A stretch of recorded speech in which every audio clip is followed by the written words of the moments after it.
Got an exhaust leak in the Toyota.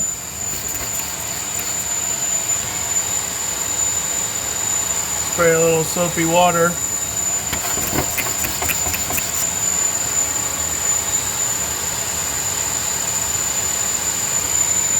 Definitely got a few bubbles forming there.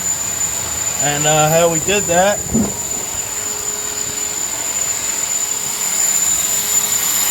hooked up a vacuum in reverse to the exhaust.